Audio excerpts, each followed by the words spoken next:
Hello students, in this lecture video I'll be discussing about chapter 7, that is test, measurement and evaluation. Now let us first understand what is test, measurement and evaluation. Starting with test, test means any situation that will bring out a specific response from a person. Subject means the person who is being tested or who is taking the test. So, according to the Webster's Dictionary, test is a tool to evaluate the skill, knowledge, capacities, and aptitudes of a particular individual or a group. Now, what is measurement? Measurement means that we have to obtain a quantitative data. Means we are evaluating test, okay, during test we are evaluating.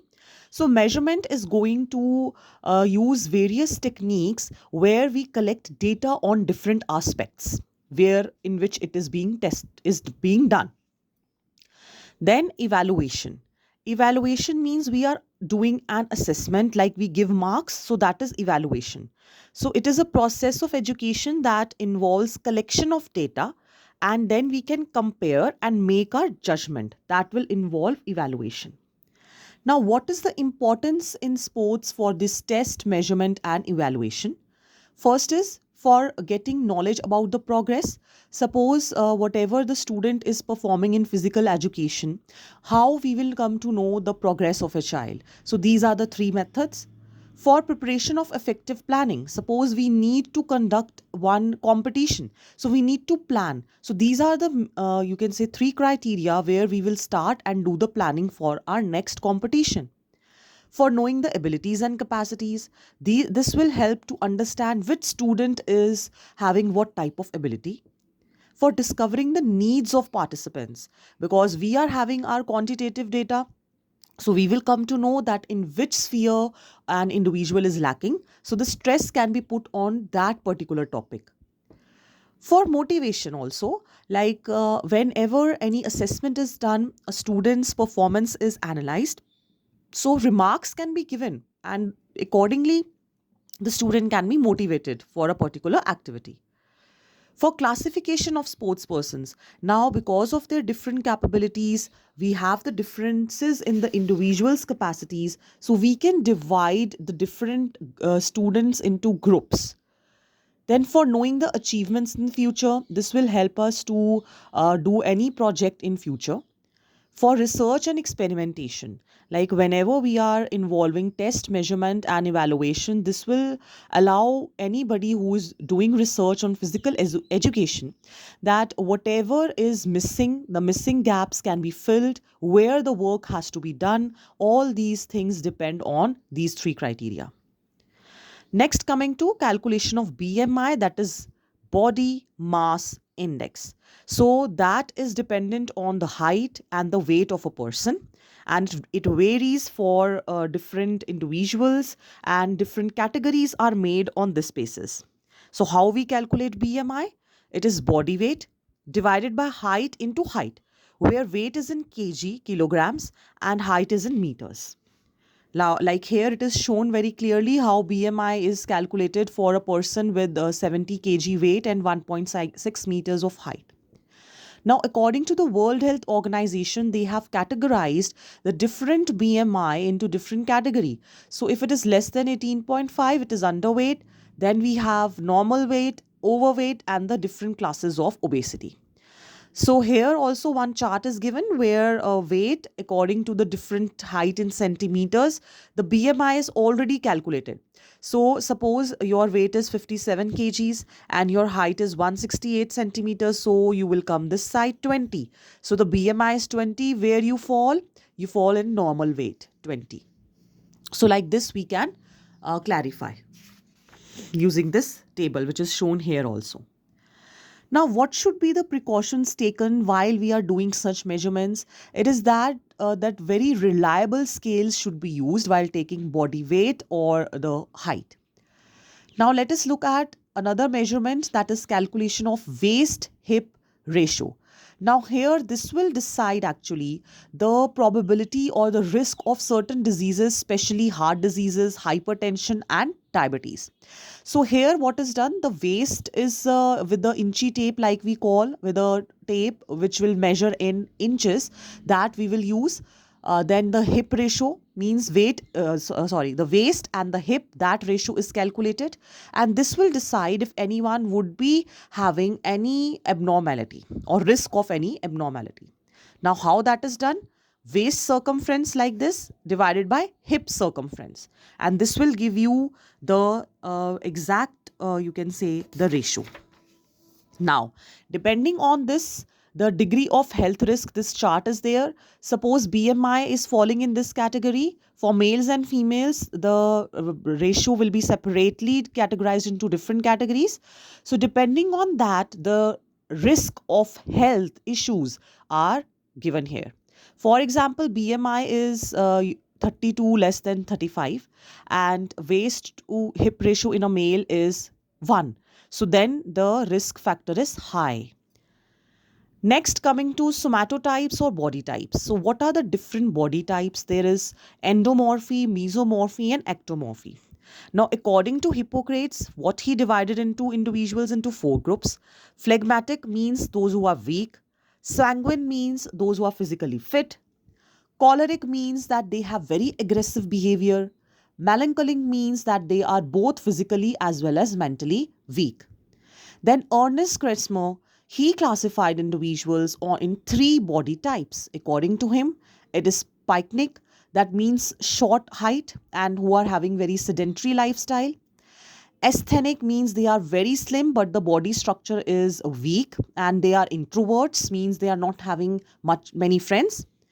Athletic means they are having a very strong body structure and they are physically active, and even they are very social. Then, according to William Herbert Sheldon, the different categories of individuals are, or the body types are, endomorph, mesomorph, and ectomorph. So, from this figure, I think it would be clear to you that what we are talking about. Endomorph means that the person is having short legs and short arms, means the short stature. And there is lot of adipose tissue, means there is lot of fat in the body. The muscles are not developed fully, and you can say that this person can become obese. So these people can very much do the sports like weightlifting and powerlifting. Next is mesomorph. You can see the person is having athletic body. Okay, the muscle size is very much, and this person is very much suitable for athletic activities, for means like wherever the strength needs to be taken care of. Next is ectomorph. Ectomorph, these are usually slim persons because their muscles are elongated, but the muscle mass is less. So they have quick metabolism and they are involved in aerobic activities like gymnastics. Next, how to measure somatotype or body type. Now, depending on this is a chart wherein it is divided into different categories. See, extreme mesomorph, endomorph, and ectomorph. So, 3 categories. Depending on that, where you lie, you can do these activities. Like the ectomorph can be a high jumper, the mesomorph can be a gymnast, and endomorph can be a weightlifter. So depending on that, we have different categories where you can say that a person can do these types of activities. All right. So there is actually these 3 categories are given numbers on the scale of 1 to 7.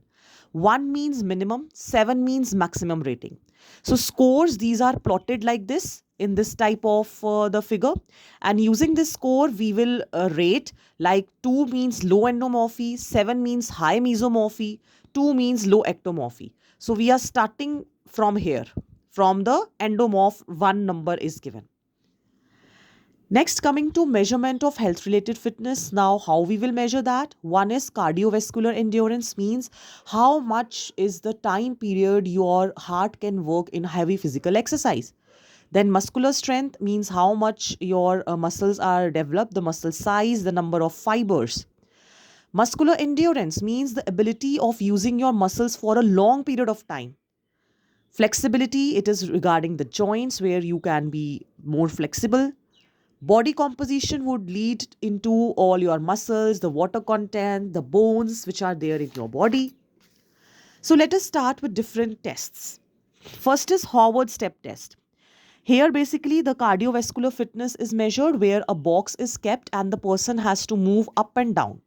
So now this is done for 30 seconds, and how much you can do, okay, that is calculated. So the fitness index is 100 into the test duration in seconds divided by 2 into sum of heartbeats of recovery period. Now what is recovery period? After you finish the test, your heartbeat comes to normal in how much time? That is taken into consideration. After this, then the rating is done whether you fall in which category. Next is push-ups, which can be different for male and female. In males, this type of position is there for push-up, how many push-ups you can do in a particular time period. And modified push-ups, in which the females, they can put this knee down and then they can do the push-ups. So that is counted, and this count is then done in a particular time period. We have to count, and then according to the different like how many push-ups you can do according to the age, there is different type of categories. Then the table will be different for men and women because the type of push-up is different.